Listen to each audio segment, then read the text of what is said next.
One thing I've noticed, I think the other night when you guys scored 5, 4 of the goals were defensemen. Then I saw your Capitals PR staff put out the number. Capitals defensemen have combined for a league-leading 19 goals this season. How important is that you're getting production from the backline guys?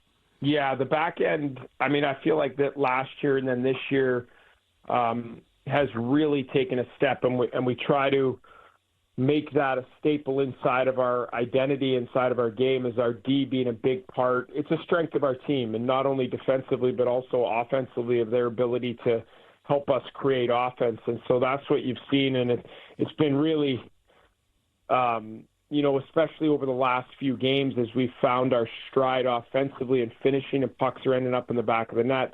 They've been right there at the forefront, sort of leading the way with some of our forwards, with Chicky and John and Marty and Rasmus Sandin and Matt Roy doing an excellent job of helping us create more offense and also finishing, especially when we've needed it early in the season.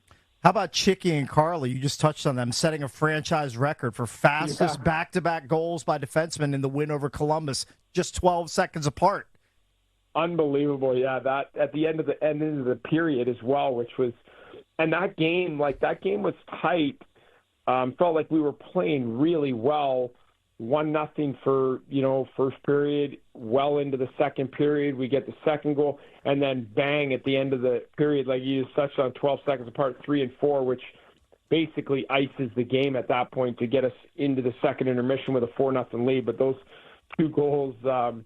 The one on the power play from Chicky, and then John's face-off goal were a big 12 seconds in the game to essentially seal the win. Coach, I saw some of the quotes from Logan Thompson after the Columbus game, basically saying glad that you have faith in him after the poor start against the Lightning, where you had to take him out of the game.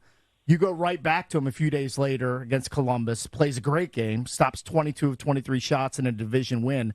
How tough of a call is that for you to go right back to Logan, or in the back of your brain, are you like, do I tab Chucky here? Like, what's that back and forth like between goalies when one has a poor start? You absolutely could have gone the other way, and we thought about that. We talked about it as a staff.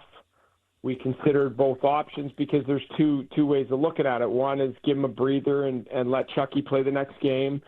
And give him another night off and then let him get back. And the other school of thought, which we ultimately ended up going with, is it was just one sort of bad period where we didn't play very well in front of him. Pucks ended up going in the back of the net, get him right back in there because he has been playing so well this season. So you can kind of go two ways. There's not one right answer for every situation. We felt like at this point in the year, with where we're at, with LT, how he's played, we felt like getting him right back in there as quickly as we could was the best plan, and credit to him for him responding and playing excellent against Columbus, and especially early, like I said, that game was tight, so any of those big saves that he makes in the first or second period make that game 1-1, it sort of changes it. Now, you're going, maybe it's 2-1 going into the third or what have you, but I thought he played well and did a nice job of rebounding from the Tampa game.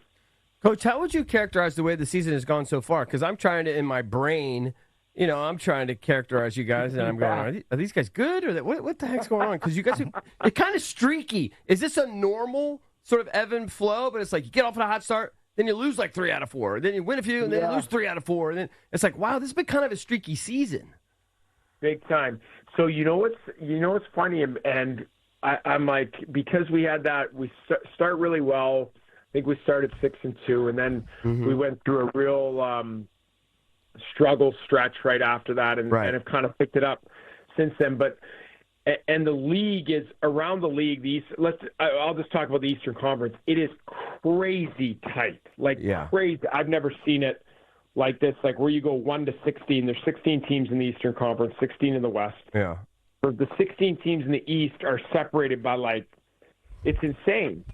I've never seen it like this to start in my limited time in the league. But for us, as crazy as this sounds, I feel like from start game 1 to game 23, our game, even though the results haven't, like I just talked about, our game has been pretty solid throughout. Like, we've done a good job of controlling play, the things that we want to do at the end of the night that show that we outplayed our opponent. We've checked majority of those boxes for majority of the season. Now, you got to do some things, whether it's special teams, whether it's finishing, all that stuff to gain points.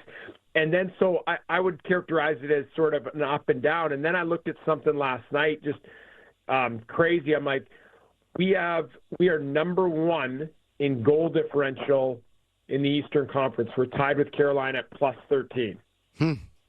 That's crazy. And I was like, it doesn't feel like that. You know what I mean? It does not feel like we're leading the Eastern Conference in goal differential. And then I looked at regulation wins, and we are leading. We're tied with Florida, number one, 11 regulation wins in the Eastern Conference. So it just is sort of, I was looking at that and going, gosh, it doesn't really feel like that, similar to what you just said. But we are doing a lot of good things, and it's on us to just continue to build our game and improve in those areas like special teams and some certain areas to gain more points and find ways to win more games.